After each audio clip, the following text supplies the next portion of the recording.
നമസ്കാരം. ഞാൻ പലതവണ പ്രിയപ്പെട്ട പ്രേക്ഷകരോട് പറഞ്ഞിട്ടുണ്ട്, ജനിച്ച് വളർന്നത് ശബരിമലയ്ക്ക് സമീപം കോട്ടയം, പത്തനംതിട്ട ജില്ലകളുടെ അതിർത്തി പ്രദേശമായ ഇടകടത്തി എന്ന് പറയുന്ന ഒരു ഗ്രാമത്തിലാണെന്ന്. ഞാൻ ജനിച്ച വീടിൻ്റെ മുൻപിലൂടെ ഒരു പുഴയൊഴുകുന്നുണ്ട്, ഒരു ചെറിയ തോട്, ഒരു കൊച്ചരുവിയൊക്കെ എൻ്റെ വീടിനോട് ചേർന്നുണ്ട്. ഈ അരുവിക്കും ഞങ്ങളുടെ വീടിനുമിടയിൽ കറിയ എന്ന് വിളിച്ചിരുന്ന ഒരു മനുഷ്യൻ ജീവിച്ചിരുന്നു. അയാളുടെ ഭാര്യയുടെ പേര് ചിന്ന എന്നായിരുന്നു. ഈ കറിയയ്ക്കും ചിന്നയ്ക്കും ഒരു മകനേ ഉള്ളൂ, Thankachan. TK. Madhavan memorial LP school എന്ന ഞങ്ങളൊക്കെ 1 മുതൽ 7 വരെ പഠിച്ച സ്കൂളിലെ ഉപ്പുമാവും പാലും കൊടുക്കുന്ന ആളുകളിൽ ഒരാളായിരുന്നു കറിയ ചേട്ടൻ. അതുകൊണ്ടാണ് ഞങ്ങളുടെ നാട്ടിലുണ്ടായിരുന്ന തോമയോട് പാല് കൊടുക്കുന്ന മൃഗം ഏതെന്ന് ചോദിച്ചപ്പോൾ കറിയ എന്ന് ഉത്തരം പറഞ്ഞത്. കറിയ ചേട്ടനും ചിന്നച്ചേട്ടത്തിയും തങ്കച്ചനുമൊക്കെ ചെറുപ്പം മുതലേ മുക്കൂടുതറയ്ക്ക് സമീപമുള്ള മുട്ടപ്പള്ളിയിലേക്ക് പോവാറുണ്ട്. അവിടെ ഒരു ക്ഷേത്രമുണ്ട് അവർക്ക്. ആ ക്ഷേത്രത്തിലെ പരിപാടികൾക്ക്, ചടങ്ങുകൾക്ക് എൻ്റെ ചെറുപ്പകാലത്ത് സ്ഥിരമായി ഞാനും കൂടെ പോകുമായിരുന്നു. എന്താണ് ക്ഷേത്രത്തിൻ്റെ പ്രത്യേകതയെന്ന് അന്ന് തിരിച്ചറിഞ്ഞില്ലെങ്കിലും അവിടുന്ന് കേട്ട ചില ആദി ശബ്ദങ്ങൾ അതിപ്പോഴും എൻ്റെ മനസ്സിലുണ്ട്. ഞങ്ങൾക്കപ്പനില്ലേ തിന്താരം, ഞങ്ങൾക്കമ്മയില്ലേ തിന്താരം, ഞങ്ങൾക്കാരുമില്ലേ തിന്താരം. ഇത്തരം ചില അസാധാരണമായ പാട്ടുകൾ, അതൊരു പാരമ്പര്യത്തിൻ്റെ കഥ പറച്ചിലാണെന്നും അത് PRDS എന്ന് പറയുന്ന ഒരു പ്രസ്ഥാനത്തിൻ്റെ മന്ദിരമാണെന്നുമൊക്കെ പിന്നീട് എത്രയോ കാലത്തിന് ശേഷമാണ് മനസ്സിലാക്കുന്നത്. PRDS അല്ലെങ്കിൽ പ്രത്യക്ഷ രക്ഷ ദൈവസഭ 100 വർഷങ്ങൾക്ക് മുൻപ് നമ്മുടെ നാട്ടിൽ സ്ഥാപിതമായ ഒരു മതമാണിത്. പലപ്പോഴും ഈ മതത്തെക്കുറിച്ച്, PRDS എന്ന പ്രസ്ഥാനത്തിൻ്റെ ദൈവത്തെക്കുറിച്ച് നമ്മളിൽ പലരും അറിയുന്നില്ലെന്ന് നടിക്കുന്നു, അല്ലെങ്കിൽ അറിയാതിരിക്കുന്നു. 2 വർഷം മുമ്പ് PRDSനെ കുറിച്ചും PRDS ദൈവമായി കരുതുന്ന കുമാര ഗുരുദേവനെ കുറിച്ചും ഞാനൊരു വീഡിയോ ചെയ്തിരുന്നു. ആ വീഡിയോ വന്നതുകൊണ്ടാവാം PRDSൻ്റെ സ്ഥാപകനായ, PRDS വിശ്വാസികളുടെ ദൈവമായ ശ്രീ കുമാര ഗുരുദേവൻ്റെ 148ാം ജന്മദിനാഘോഷ പരിപാടിയിലേക്ക് എന്നെ കൂടി അവർ ക്ഷണിച്ചത്. ഏതാണ്ട് ഒരാഴ്ച നീണ്ടു നിൽക്കുന്ന ആഘോഷമാണിത്. മുഖ്യമന്ത്രി പിണറായി വിജയൻ മുതൽ കേന്ദ്രമന്ത്രി ജോർജ് കുര്യൻ വരെ അനേകം നേതാക്കൾ അവിടെ വന്നുപോയി. ഇന്നലെ ഈ സമ്മേളനത്തിൻ്റെ ഭാഗമായി നടക്കുന്ന മഹിളാ സമ്മേളനത്തിലായിരുന്നു എനിക്ക് ക്ഷണം കിട്ടിയത്. മുഖ്യ പ്രഭാഷകൻ്റെ റോളായിരുന്നു എനിക്കുണ്ടായിരുന്നത്. മഹിളാ സമ്മേളനത്തിൻ്റെ ഉദ്ഘാടകനായി എത്തേണ്ടിയിരുന്നത് മന്ത്രി VN വാസവനാണ്. എന്തുകൊണ്ടോ അദ്ദേഹം എത്തിയില്ല. ഉദ്ഘാടനം നടത്തിയത് ചങ്ങനാശ്ശേരി MLA ജോബ് മൈക്കിൾ ആയിരുന്നു. ഞാൻ ആ സ്റ്റേജിൽ ഇരുന്നു കൊണ്ട് അത്ഭുതത്തോടുകൂടി വീക്ഷിക്കുകയായിരുന്നു. എത്ര ആയിരം മനുഷ്യരാണ് അവിടെ എത്തിയിരിക്കുന്നത്. ഇത്രയധികം ആളുകൾക്ക് വേണ്ടി ഒരു കസേര പോലുമില്ല. അങ്ങനെയാണ് കുമാര ഗുരുദേവൻ ഇതിന് രൂപം നൽകിയിരിക്കുന്നത്. വലിയ അനേകം പന്തലുകൾ കെട്ടിയിരിക്കുന്നു.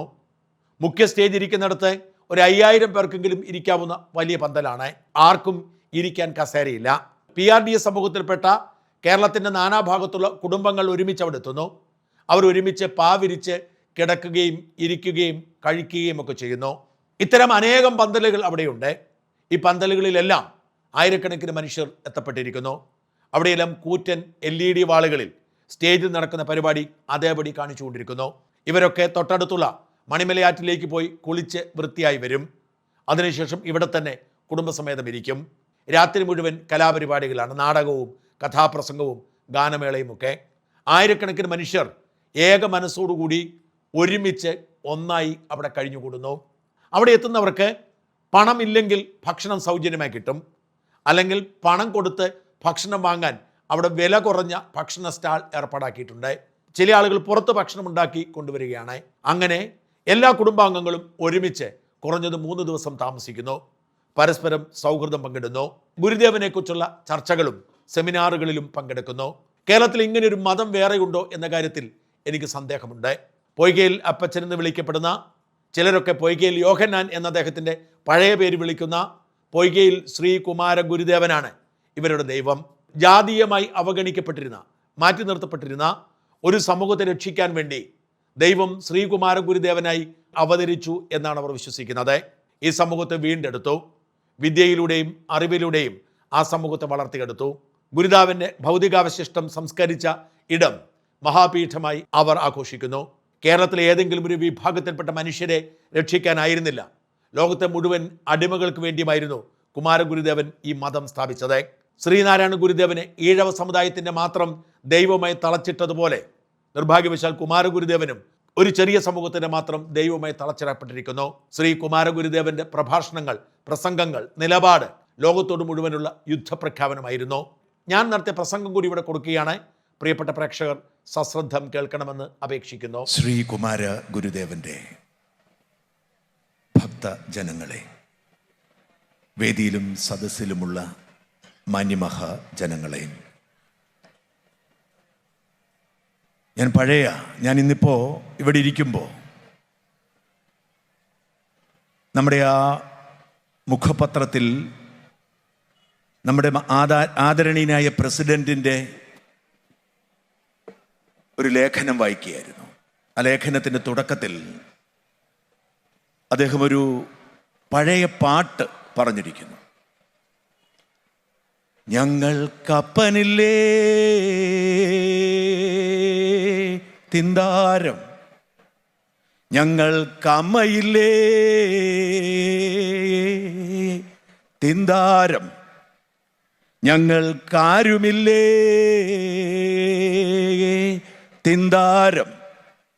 ഞാൻ ആ വരികൾ വായിച്ച നിമിഷം മുതൽ എൻ്റെ മനസ്സിൽ നിറഞ്ഞു നിന്നത് ആ വരികൾ തന്നെയാണ്. ശ്രീ കുമാര ഗുരുദേവൻ വലിയൊരു സമൂഹത്തിൻ്റെ വല്ലാത്തൊരു കണ്ണീര് കണ്ടുകൊണ്ട് ദൈവം അയച്ച ഒരു ദൈവ അവതാരമായിരുന്നു. 148 വർഷം മുമ്പ് അച്ഛനെവിടെ, അമ്മയെവിടെ ആർക്കും അറിയില്ല. നമ്മുടെ ഈ കൊച്ചു കേരളത്തിലായിരുന്നു 148 വർഷം മുമ്പ് അച്ഛനെയും അമ്മയെയും ഒക്കെ തുലാസിൽ തൂക്കിവിറ്റിരുന്ന ഒരു നാട് നിലനിന്നിരുന്നതേ എന്ന് പലരും പറഞ്ഞാൽ വിശ്വസിക്കില്ല. പ്രത്യേകിച്ച് ആധുനിക ചരിത്രകാരന്മാർ കേരളത്തിൽ അടിമ സമ്പ്രദായം ഉണ്ടായിരുന്നില്ല എന്ന് തെളിയിക്കുന്നതിനുള്ള വെപ്രാളത്തിലാണ്. ശ്രീ ബിനിൽ പോളിനെ പോലെയും സനൽ മോഹനെ പോലെയും ഉള്ളവരുടെ പുസ്തകങ്ങളിലൂടെ പോയാൽ നമുക്ക് കാണാൻ പറ്റും ശ്രീ കുമാര ഗുരുദേവന്റെ പാദസ്പർശമേറ്റ ഈ പുണ്യഭൂമിയിലടക്കം, നമ്മുടെ തൊട്ടടുത്ത് ചങ്ങനാശ്ശേരി പായിപ്പാട് അടക്കം ധാരാളം അടിമ കമ്പോളങ്ങൾ ഉണ്ടായിരുന്നു. ഈ അടിമ കമ്പോളങ്ങളിൽ മനുഷ്യൻ തൂക്കി വിൽക്കപ്പെടുകയായിരുന്നു. അടിമയ്ക്ക് വിവാഹം നടത്താനും സന്താനം ഉൽപ്പാദിപ്പിക്കാനുമുള്ള അവകാശം ഉണ്ടായിരുന്നു, അത് നിഷേധിച്ചിരുന്നില്ല. പക്ഷേ അതെന്തിനായിരുന്നു? ഈ അടിമ വ്യവസ്ഥ നിലനിൽക്കണമെങ്കിൽ, തലമുറകൾ ഉണ്ടാവണമെങ്കിൽ അങ്ങനെ ഉണ്ടായേ മതിയാവുമായിരുന്നുള്ളൂ. പക്ഷേ ഒരു ഘട്ടത്തിൽ അവർ വേർപിരിയുകയാണ്. അപ്പൻ എവിടെയാണ്, അമ്മ എവിടെയാണ് ആർക്കും അറിയില്ല. അപ്പനും അമ്മയും ഇല്ലാത്ത ഈ കുഞ്ഞുമക്കൾ നിലവിളിക്കുന്നു, ഞങ്ങൾക്ക് അപ്പനില്ലേ, ഞങ്ങൾക്ക് അമ്മയില്ലേ എന്ന വാക്കിനൊപ്പം ചേർക്കുന്നു, ഞങ്ങൾക്ക് ആരുമില്ലേ എന്ന്. ഞങ്ങൾക്ക് ആരുമില്ലേ എന്ന് ചോദിക്കുന്നത് ആരോടാണ്? ദൈവത്തോടെ. ആകാശത്തേക്ക് നോക്കി ശൂന്യമായ പ്രതീക്ഷകൾ വെച്ചിട്ട് അവർ പറയുന്നു, ഞങ്ങൾക്ക് ആരുമില്ലേ എന്ന്. ദൈവത്തിന് എങ്ങനെ ഉത്തരം പറയാതിരിക്കും? എങ്ങനെ പറയാനിരിക്കാനാവും? നിങ്ങൾക്ക് അച്ഛനുമുണ്ട്, അമ്മയുമുണ്ട്, ഞാനുമുണ്ട്, പക്ഷേ നിങ്ങൾക്കത് കാണാൻ കഴിയുന്നില്ല. അതുകൊണ്ട് ഇതാ, നിങ്ങളെ വീണ്ടെടുക്കാൻ, നിങ്ങളെ രക്ഷിക്കാൻ ഞാൻ എത്തുന്നു എന്ന് പറഞ്ഞ് ആ സന്ദേശത്തിൻ്റെ പ്രതീകമായി തുടർച്ചയായി ശ്രീ കുമാര ഗുരുദേവൻ ജനിക്കുകയാണ്. അതുകൊണ്ടാണ് ഇവിടെ കൂടിയിരിക്കുന്ന ആയിരക്കണക്കിന് മനുഷ്യർ, ലോകമെമ്പാടുമുള്ള ആയിരക്കണക്കിന് മനുഷ്യർ പറയുന്നു, കുമാര ഗുരുദേവൻ ഞങ്ങളുടെ മതത്തിന്റെ തുടക്കക്കാരൻ മാത്രമല്ല, കുമാര ഗുരുദേവൻ ഞങ്ങളുടെ ദൈവമാണ്. ആ വെളിപ്പെടുത്തൽ, ആ പ്രഖ്യാപനം, അതാണ് യഥാർത്ഥ വിശ്വാസം. ഞാൻ എപ്പോഴും ആലോചിക്കാറുണ്ട് ഈ സമൂഹത്തെക്കുറിച്ച്. ശ്രീ കുമാര ഗുരുദേവൻ ജീവിതത്തിന്റെ പരീക്ഷണ വഴികളിലൂടെ കടന്നുപോയി. ഞാൻ ആവർത്തിക്കേണ്ടതില്ല. ഈ തിരുവല്ലയിലെ ഒരു വലിയ മാർത്തോമ കുടുംബത്തിന്റെ, പരമ്പരാഗത കുടുംബത്തിന്റെ അടിമ പരമ്പരയിൽ ജനിച്ചതാണ്. പക്ഷെ കുമാര ഗുരുദേവന് സത്യാന്വേഷിയായിരുന്നു. അദ്ദേഹം സുവിശേഷമാണ് ആദ്യം തെരഞ്ഞെടുത്തത്. സുവിശേഷത്തിന്റെ വഴിയിലൂടെ പോകുന്നു, യോഹന്നാൻ എന്ന പേര് സ്വീകരിക്കുന്നു. പക്ഷെ അദ്ദേഹം ഒരു കാര്യം മനസ്സിലാക്കുന്നു, സുവിശേഷത്തിൽ പറയുന്ന നീതി, സുവിശേഷത്തിൽ പറയുന്ന തുല്യത, അത് വാക്കുകളിലും കടലാസിലും മാത്രമേ ഉള്ളൂ, ജീവിതത്തിലില്ല. ഒരാൾ അടിയാളനാണെങ്കിൽ അവൻ എക്കാലത്തും അടിയാളനാണ്. നീ ക്രിസ്ത്യാനിയായാൽ ക്രിസ്ത്യാനിയായി അടിയാളനാണ്, അല്ലാതെ നീ നസ്രാണിയല്ല. ആ തിരിച്ചറിവിൽ ഗുരുദേവൻ പല വഴികളും തേടുന്നു. ഒടുവിൽ ഗുരുദേവൻ ബൈബിൾ വരെ കത്തിച്ചിട്ട് പറയുന്നു, ഞാൻ പ്രത്യക്ഷ രക്ഷയുടെ വക്താവാണ്. എന്നാണ് ഗുരുദേവൻ ആ വെളിപാടുണ്ടാവുന്നത്? ഗുരുദേവനെ ക്രൂശിക്കാൻ, ഗുരുദേവനെ ഇല്ലാതാക്കാൻ, ഗുരുദേവനൊപ്പം ഇറങ്ങി നടക്കുന്ന ആയിരക്കണക്കിന് ജനങ്ങളെ കാണുമ്പോൾ, അടിമത്തത്തിനെതിരെ കലാപമാണ് എന്ന് തിരിച്ചറിഞ്ഞപ്പോൾ, ജാതി വ്യവസ്ഥയ്ക്കെതിരെയുള്ള യുദ്ധമാണെന്ന് തിരിച്ചറിഞ്ഞപ്പോൾ, അടിമപ്പണിയും ജാതി വെറിയും കൊണ്ട് ഉല്ലസിക്കാൻ ഉന്നത കുലജാതർക്ക് കഴിയത്തില്ല എന്ന് കഴിഞ്ഞപ്പോൾ സംഘം ചേർന്ന് ആക്രമിക്കുകയാണ്. അങ്ങനെ അവർ കള്ളക്കേസിൽ കൊടുക്കുന്നു. അനേകം കള്ളക്കേസുകൾ. ഒന്നാം ലോകമഹായുദ്ധത്തിന്റെ കാലമാണ്. ആ ഒന്നാം ലോകമഹായുദ്ധത്തിന്റെ കാലത്ത് ജർമ്മനിയെ അനുകൂലിക്കുന്നു ഗുരുദേവൻ. ബ്രിട്ടീഷുകാർക്കെതിരെ സംസാരിക്കുന്നു ഗുരുദേവൻ എന്ന് പ്രചരിപ്പിച്ചും പറഞ്ഞും ജനത്തെ ഇറക്കി വിടുമ്പോൾ, അത് കേസാവുമ്പോൾ ഗുരുദേവനോട് കോടതി ചോദിക്കുന്നു, എന്താണ് നിങ്ങളുടെ പ്രസ്ഥാനത്തിന്റെ പേര്? ഞാൻ ഈ ചരിത്രമൊന്നും പറയേണ്ട കാര്യമില്ല, പ്രിയപ്പെട്ട ഗുരുദേവന്റെ മക്കൾക്ക് അറിയാം, എങ്കിലും ഞാൻ പറയുകയാണ് ഇതിന്റെ ചരിത്ര പശ്ചാത്തലം. ഗുരുദേവൻ പറയുന്നു, പ്രത്യക്ഷ രക്ഷ ദൈവസഭ. ഇതൊരു വെളിപാടായിരുന്നു. ദൈവത്തിന്റെ ഉത്തരവനുസരിച്ച് ഈ അടിയാള സമൂഹത്തെ രക്ഷിക്കാൻ വേണ്ടി ഈ നാട്ടിലേക്ക് ഇറങ്ങി വന്ന ഗുരുദേവൻ അത് കേവലം ഇരവിപേരൂരിലെ ദളിതരെ രക്ഷിക്കാനായിരുന്നില്ല, എരുമേലി ശ്രീനിപുരം കോളനിയിലെ ദളിതരെ രക്ഷിക്കാനായിരുന്നില്ല. ലോകമെമ്പാടുമുള്ള അടിമത്തത്തിനെതിരെയുള്ള വിളംബരമായിരുന്നു, യുദ്ധപ്രഖ്യാപനമായിരുന്നു. ഗുരുദേവൻ പറയുന്നു, എൻ്റെ സമുദായം, എൻ്റെ മതം, എൻ്റെ പ്രസ്ഥാനം പ്രത്യക്ഷ രക്ഷ ദൈവസഭ. ഈ പേര് കേൾക്കുമ്പോൾ പലരും കരുതും ഇതൊരു പെന്തക്കോസ്റ്റൽ സഭയാണെന്ന്. പലപ്പോഴും നമ്മുടെ പൊതുസമൂഹത്തിന്റെ ഒരു പ്രശ്നമാണ്. പലരുടെയും ധാരണ, പ്രത്യേകിച്ച് ശുഭ്രവസ്ത്രധാരികളാവുമ്പോൾ, പ്രത്യക്ഷ രക്ഷ ദൈവസഭ എന്ന് പേര് കേൾക്കുമ്പോൾ പെന്തക്കോസ്റ്റൽ സഭയാണ്. അല്ല, സമസ്ത വ്യവസ്ഥാപിത മതങ്ങൾക്കെതിരെയും വെല്ലുവിളിച്ചുകൊണ്ട് ദളിത് അസ്തിത്വത്തെ ഇല്ലാതാക്കിയ, ജാതി വ്യവസ്ഥയിൽ പൂണ്ടാടിയ, എല്ലാ മനുഷ്യരെയും മതത്തിനപ്പുറത്തേക്ക്, മനുഷ്യത്വത്തിനപ്പുറത്തേക്ക് ജാതിയിൽ വേർതിരിച്ച ഈ വ്യവസ്ഥിതിക്കെതിരെയുള്ള പുതിയ പ്രഖ്യാപനമായിരുന്നു പ്രത്യക്ഷ രക്ഷ ദൈവസഭ. ഇന്നും നമ്മുടെ സമൂഹത്തിൽ പലർക്കും അറിയില്ല എന്താണ് ഈ പ്രത്യക്ഷ രക്ഷാ ദൈവസഭ. എന്നോട് പലരും തർക്കിക്കാൻ വന്നിട്ടുണ്ട്, അതൊരു പെന്തക്കോസ്ത് സഭയാണ്, അവർ സംവരണാനുകൂല്യം സംഘടിപ്പിക്കുന്നതിന് വേണ്ടിയാണ് അവരിങ്ങനെ മതരാഹിത്യം കാണിക്കുന്നത് എന്ന്. അല്ല, ഇത് ഗുരുദേവന് ശേഷം സംവരണാനുകൂല്യം തട്ടിപ്പറിക്കാൻ വേണ്ടി ആരെങ്കിലും ഉണ്ടാക്കിയതല്ല. ഗുരുദേവന്റെ വെളിപാടിന്റെ ഭാഗമായി രൂപപ്പെട്ടതാണ്. എന്താണ് പ്രത്യക്ഷ രക്ഷ? അത് തിരിച്ചറിയാത്തതിന്റെ കുഴപ്പമാണ്. അതിൻ്റെ ഒരു ഫിലോസഫി ഉണ്ട്, ഒരു പ്രത്യയശാസ്ത്രമുണ്ട്. ആ പ്രത്യയശാസ്ത്രം മനസ്സിലാക്കാത്തവരാണ് ഗുരുദേവന്റെ ഈ ആശയത്തിന് എതിരെ നടക്കുന്നത്. പ്രത്യക്ഷ രക്ഷ എന്ന് പറഞ്ഞാൽ പ്രത്യക്ഷപ്പെടാൻ പോകുന്ന ഒരു ദൈവത്തെ ആരാധിക്കുന്നതല്ല, അല്ലെങ്കിൽ പ്രത്യക്ഷപ്പെട്ടു പോയ ഒരു ദൈവത്തെ സ്തുതിക്കുന്നതല്ല.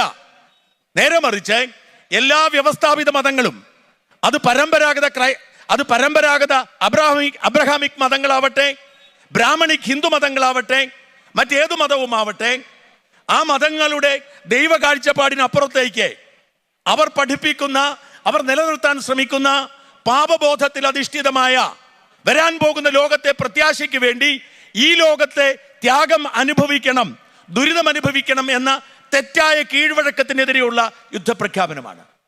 പലരും മനസ്സിലാക്കാതെ പോകുന്നതാണ്. പ്രത്യക്ഷത്തിലുള്ള ജീവിതം, ഞാനും നിങ്ങളുമൊക്കെ ഈ ലോകത്ത് എത്ര കാലം ജീവിക്കുമെന്ന് ആർക്കും അറിയില്ല. നമ്മൾ ജീവിക്കുന്നിടത്തോളം കാലം അന്തസ്സുള്ള മനുഷ്യനായി, ആഭിജാത്യത്തോടെ നെഞ്ചുയർത്തിപ്പിടിച്ച് ജീവിക്കാൻ നമുക്ക് കഴിയണം. പ്രത്യക്ഷത്തിൽ നമുക്ക് രക്ഷപ്പെടണം. പരോക്ഷ രക്ഷ, അതാണ് വ്യവസ്ഥാപിത മതങ്ങൾ പഠിപ്പിക്കുന്നത്. പരോക്ഷ രക്ഷയ്ക്ക് വേണ്ടി എൻ്റെ ജീവിതം ബലി കഴിക്കാൻ ഞാൻ ഒരുക്കമല്ല. പരോക്ഷ രക്ഷയ്ക്ക് വേണ്ടി ഞാൻ ക്ലേശങ്ങൾ സഹിക്കണം, വേദനകൾ സഹിക്കണം, ദുഃഖങ്ങൾ സഹിക്കണം. മരണാനന്തരം എനിക്കൊരു ജീവിതമുണ്ട്. ആ ജീവിതത്തിന് വേണ്ടി ഞാൻ അടിയാളന്റെ പണി ചെയ്യണം. ഗുരുദേവൻ പറഞ്ഞു, പോയി പണി നോക്ക്. എനിക്ക് പ്രത്യക്ഷ രക്ഷ മതി, പരോക്ഷ രക്ഷ വേണ്ട. മനുഷ്യൻ ഈ ലോകത്ത് എങ്ങനെ ജീവിക്കുന്നുവോ, ഈ ലോകത്ത് അവൻ എങ്ങനെ അന്തസ്സുയർത്തി ജീവിക്കാൻ കഴിയുന്നുവോ, അതാണ് പ്രത്യക്ഷ രക്ഷ. ആ പ്രത്യക്ഷ രക്ഷ നിഷേധിച്ചുകൊണ്ട് പരോക്ഷ രക്ഷയ്ക്ക് വേണ്ടി ആരുടെയെങ്കിലും അടിമപ്പണി ചെയ്യാൻ എനിക്ക് മനസ്സില്ല, എൻ്റെ ജനതയ്ക്ക് മനസ്സില്ല. അങ്ങനെയാണ് പ്രിയപ്പെട്ടവരെ പ്രത്യക്ഷ രക്ഷ സമൂഹം ഉണ്ടാവുന്നത്. ആ പ്രത്യക്ഷ രക്ഷയാണ് ഇവർ ആസ്വദിക്കുന്നത്. അങ്ങനെ പറഞ്ഞ് നടന്നുപോയ ഗുരുദേവന്റെ ഈ പുണ്യഭൂമിയിലാണ് ലോകത്തിന്റെ നാനാഭാഗത്തു നിന്നും ആളുകൾ എത്തുന്നത്. ഇതൊരു ജീവിതമാണ്. ഒരുപാട് മതങ്ങളെ, ഒരുപാട് വിശ്വാസങ്ങളെ നമ്മൾ കാണുന്നു. എവിടെയാണ് ഇങ്ങനെ ഒരു കൂട്ടായ്മയുള്ളത്? എവിടെയാണ് ഇങ്ങനെ ഒരുമിച്ച് ഉണ്ടുറങ്ങി കഴിയുന്നത്? നോക്കൂ, ഇവിടെ ഒരു കസേരയുമില്ല. ശൂന്യമായിരിക്കുന്ന കസേരകൾക്കിടയിൽ നമ്മൾ കാണുന്നത് പായ് വിരിച്ച് കിടക്കുന്ന മനുഷ്യരെയാണ്. ആരാണ് അടുത്ത് കിടക്കുന്നത്? ഒരുപക്ഷെ ഏതെങ്കിലും ഒരു കോടതിയിലെ ജഡ്ജി ആവാം, അല്ലെങ്കിൽ ഏതെങ്കിലും ഒരു പോലീസ് സ്റ്റേഷനിലെ SI ആവാം, അല്ലെങ്കിൽ ഏതെങ്കിലും ഒരു കൂലിപ്പണിക്കാരനാവാം. വ്യത്യാസമില്ല. നമ്മളൊക്കെ ഗുരുദേവന്റെ മക്കളാണ്. നമ്മളൊക്കെ ഗുരുദേവനാൽ സൃഷ്ടിക്കപ്പെട്ടവരും ഗുരുദേവനാൽ സംയോജിക്കപ്പെട്ടവരുമാണ്. നമുക്ക് ഒരുമിച്ച് കിടക്ക പങ്കിടാം, നമുക്ക് ഒരുമിച്ച് ഇവിടെ ചെലവഴിക്കാം, ഗുരുദേവന്റെ സ്തുതികൾ ആലപിക്കാം. ഈ കാഴ്ചപ്പാടിൽ എവിടെയാണ് ഒരുമിച്ച് കൂടുന്നത്? ആ മഹത്വമാണ് ഇവിടെ കൂടിയിരിക്കുന്ന പ്രിയപ്പെട്ടവരെ നിങ്ങൾക്കുള്ളത്. ആ മഹത്വത്തിന്റെ പങ്കുപറ്റാൻ കഴിയുന്നതാണ് ഇവിടെ എത്താൻ കഴിഞ്ഞതിൽ എൻ്റെ ധന്യത. ഞാൻ അങ്ങോട്ട് നിങ്ങളോടൊരു കാര്യം പറയട്ടെ. ഈ പരിപാടിയിൽ ഞാൻ ചോദിച്ച് ക്ഷണം വാങ്ങിയതാണ്, വെറുതെ പറയുന്നതല്ല. കാരണം ഞാൻ വളരെ കുറച്ച് പരിപാടികളെ പങ്കെടുക്കാറുള്ളൂ. പലരും പല പരിപാടിയും ക്ഷണിക്കാറുണ്ട്. തിരക്കിനിടയിൽ പോകാൻ കഴിയാറില്ല. കാരണം നിങ്ങൾക്കൊക്കെ അറിയാം, ഈ വീട്ടിലിരിക്കാനോ ഓഫീസിലിരിക്കാനോ നേരമില്ല. ഓട്ടത്തോട് ഓട്ടമാണ്, അല്ലെങ്കിൽ സർക്കാർ ഓടിക്കും. ഇങ്ങനെ ഓടിച്ചുകൊണ്ടിരിക്കുന്നതിനിടയിൽ ദൈനംദിന ജോലി ചെയ്തു തീർക്കാൻ നേരമില്ലാത്തപ്പോൾ പബ്ലിക് പരിപാടിയിൽ പോകാറില്ല. പക്ഷേ എനിക്ക് ആഗ്രഹമായിരുന്നു ശിവഗിരിയിൽ പോകണമെന്ന്. ശ്രീനാരായണ ഗുരുദേവന്റെ മഹത്വത്തെക്കുറിച്ച് വർത്താനം പറയണമെന്ന്. ഗുരുദേവന്റെ ആ ശിവഗിരി തീർത്ഥാടനത്തിലേക്ക് എന്നെ ക്ഷണിച്ചു. എനിക്ക് ആഗ്രഹമായിരുന്നു ഇവിടെ ഇരവിപുരത്ത് എത്തണമെന്ന്. ഞാൻ ഒരിക്കൽ ഇവിടെ വന്നപ്പോൾ അവരോട് പറഞ്ഞു, ജ്ഞാനസുന്ദരം ഉണ്ടായിരുന്നു, അദ്ദേഹത്തോട് പറഞ്ഞു, സെക്രട്ടറി ഉണ്ടായിരുന്നു, അദ്ദേഹത്തോട് പറഞ്ഞു, എന്നെ ക്ഷണിച്ചു. ഞാൻ പറയുന്നു, ഈ പ്രത്യക്ഷ രക്ഷയുടെ അനുഭവം പലപ്പോഴും വ്യവസ്ഥാപിത മതങ്ങൾ, നമ്മളൊക്കെ പറയുന്ന ഹിന്ദു, ക്രൈസ്തവ, ഇസ്ലാം മതം, ആ മതത്തിന്റെ പരോക്ഷ ദൈവത്തിന് വേണ്ടി നമുക്ക് കിട്ടാൻ പോകുന്ന, നമ്മുടെ ലോക ജീവിതാനന്തരം നമുക്ക് ലഭിക്കാൻ പോകുന്ന ഒരു സുഖത്തിന് വേണ്ടി, ഒരു നന്മയ്ക്ക് വേണ്ടി നമ്മൾ സഹിക്കേണ്ട ത്യാഗത്തെക്കുറിച്ച് പറയുമ്പോൾ, ഈ ലോകമാണ് നമുക്ക് നിശ്ചയമായുള്ളത്, ഈ ലോകത്ത് നമുക്ക് മാന്യമായി സത്യസന്ധമായി ജീവിക്കാൻ കഴിയണം എന്ന് പഠിപ്പിക്കുന്ന ഗുരുദേവന്റെ വേറിട്ട ദർശനം.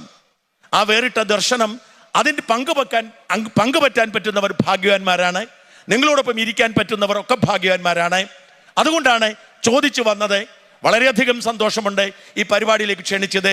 ഇനിയും വരും വർഷങ്ങളിലും എനിക്ക് ക്ഷണമുണ്ടെങ്കിൽ, എത്ര തിരക്കുണ്ടെങ്കിലും വരാൻ കഴിയും. കാരണം നമ്മുടെ സമൂഹത്തെ മാറ്റിമറിച്ച ഒരു വലിയ പ്രസ്ഥാനമാണ് PRDS എന്ന് ഞാൻ വിശ്വസിക്കുന്നു. ഗുരുദേവന് ഒരു സാമൂഹിക പരിഷ്കർത്താവിൻ്റെ മുഖമുണ്ട്. ആ മുഖമാണ് പലരും വിളിക്കുന്നത്. ജാതി വെറിക്കെതിരെ, കീഴാള സംസ്കാരത്തിനെതിരെ പോരാടിയ ഗുരുദേവൻ. അതിനപ്പുറത്തേക്ക് ഒരു ജനതയ്ക്ക് ആത്മാഭിമാനം ഉണ്ടാക്കി കൊടുത്ത ഒരു വലിയ ദൈവത്തിന്റെ കഥയുണ്ട്, പാരമ്പര്യമുണ്ട്. അത് മനസ്സിലാക്കാൻ പലർക്കും കഴിയുന്നില്ല. ഇത് രണ്ടും മനസ്സിലാക്കാൻ കഴിയുന്നിടത്തെ ഗുരുദേവനെ കുറിച്ചുള്ള ഉൾക്കാഴ്ച അല്ലെങ്കിൽ മനസ്സിലാക്കൽ പൂർണ്ണമാവൂ. അത് മനസ്സിലാക്കുന്നവർക്കൊപ്പം ഇവിടെ എത്താൻ കഴിഞ്ഞതിന് പ്രത്യേക നന്ദിയുണ്ട്. ഇനിയും ഈ മഹത്തായ വേദിയിൽ എത്താൻ എന്നെ ദൈവം തമ്പുരാൻ അനുഗ്രഹിക്കട്ടെ. ഗുരുദേവന്റെ നന്മകൾ എനിക്കും നിങ്ങൾക്കും ഈ സമൂഹത്തിനും ഉണ്ടാവട്ടെ എന്ന് ആശംസിക്കുന്നു, പ്രാർത്ഥിക്കുന്നു. ജയ് ഹിന്ദ്.